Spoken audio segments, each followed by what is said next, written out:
Hey everybody, welcome back to WineupTV. I'm your host, here with Brad Roberts from Peirano Estates from Lodi, California. When we come back, guys, for the price, these are money. See you in a minute.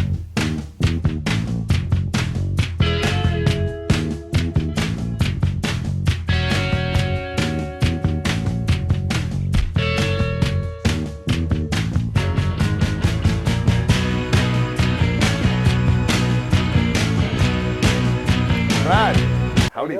Good to meet you, man. Good. You know, I got, of course, as you guys know, doors open. People come in, pimping their wines out of me all the time. And this is a new winery I've never heard of.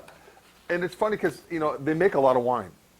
Yeah, we do. We make up to 14 varietals, Cab, Chard, Merlot. We do red blend, white blend, Viognier, Muscat, Canale.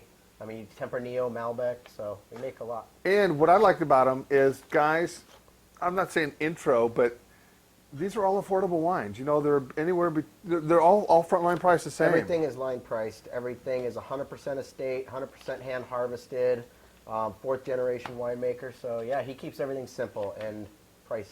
Yeah, you look about $11.99 a bottle. Yeah. You know, and I tell you, for $11.99, you know, I drink a lot of different wines, as you guys know. And people come in here, and some ones are more expensive, some are less expensive. Some I didn't like all the wines that they did. That's me personally. But I thought these three really stood out. And I tell you, I am not a Merlot drinker. And that 6-clone Merlot rocked it. And tell us a little bit about, this is really cool. Look at their brochure.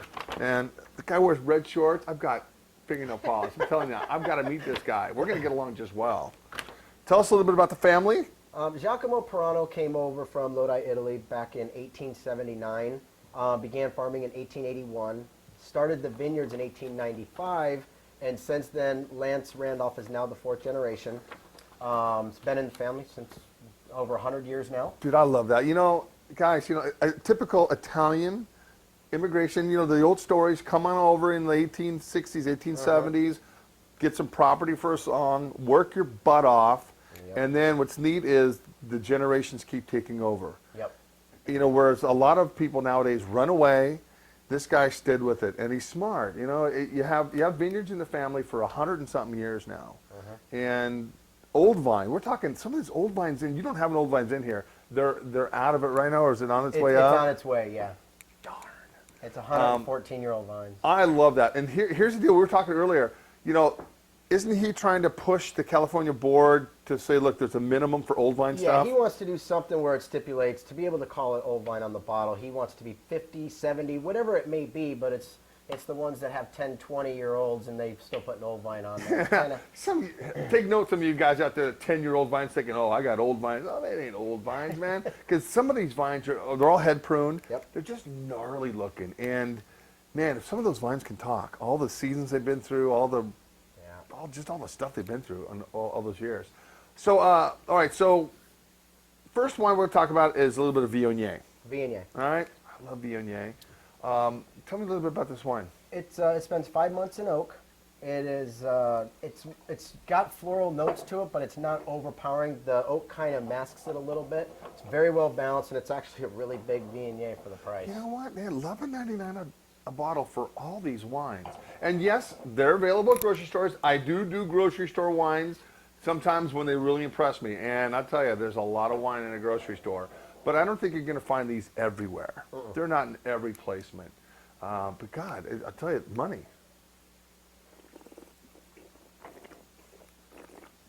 Yeah, For those, go ahead. For those of you that don't like Chardonnay and don't like Sauvignon Blanc because it's a little bit acidic or, you know, a little cat pissy or whatever, Viognier is great. It's just great mouthfeel, great fruit, just nice length. Yeah, it's not over, like you said, cat pissy with the Sauv Blanc. It's an easy drinking wine. I mean, for the normal person something that wants a white wine, it's not overpowering.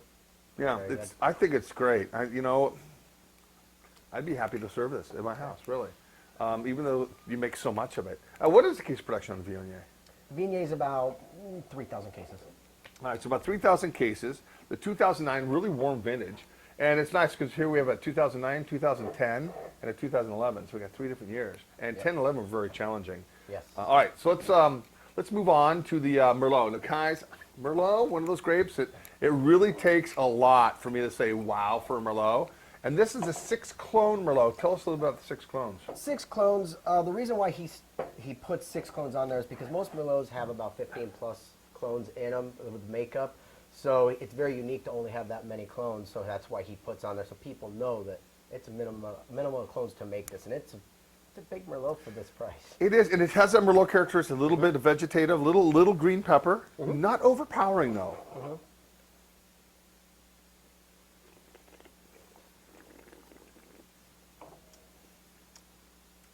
Boy, these wines, the mouthfeel, good fruit, good length on the wine, just a really nice wine.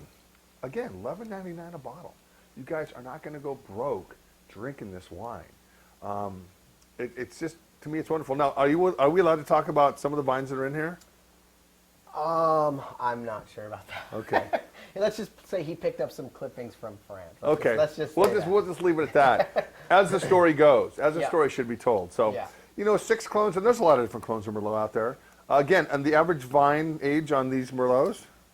The average, it's about anywhere from 15 to 20. Okay, so newer vines. Yeah, newer vines. Okay, good. All right, last one. Let's talk about Muscat Canelli.